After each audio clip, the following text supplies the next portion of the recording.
Hey, what is going on everyone? This is iReviews back with another video, and today we're talking about the Samsung Galaxy S10 Plus. Of course, on this channel very rarely we get to talk about Samsung devices, and usually when I talk about them I don't have anything good to say. Just kidding. So here's what we're talking about. There has been a leak, a snapshot, a screenshot of a GeekBench test of the new Samsung Galaxy S10 Plus, which will be presented by Samsung in February. And here's something really interesting. Of course, the score that it got on this GeekBench test. So we're talking right here about the Snapdragon 855 and 6 gigs of RAM. So here's the score. The single core score 3413, while the multi-core score is 10256.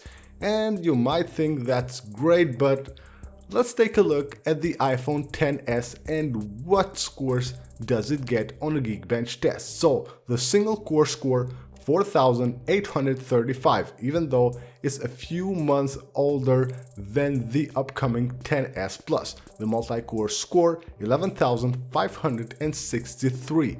That's really great, way better than the Samsung Galaxy S10 Plus. By the way, this screenshot of the GeekBench test of the Samsung has been provided by /leaks. I will leave it linked right down below in the description of the video.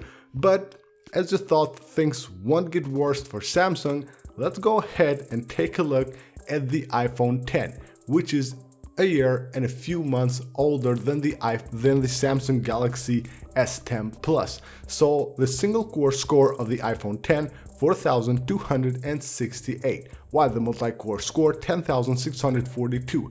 Still better than the Samsung S10 Plus, which will be released in a few weeks. So Apple just crushes these tests. All the Apple chips, this software of course makes the iPhone perform way better than the Samsung. They need to step their game up and probably do their own software and don't put Android on their devices. So that's pretty much it for this video, guys. That's how better the iPhone is compared to the upcoming Galaxy S10 Plus. I hope you guys enjoyed the video. Go ahead and subscribe for more. I will see you guys on the next one.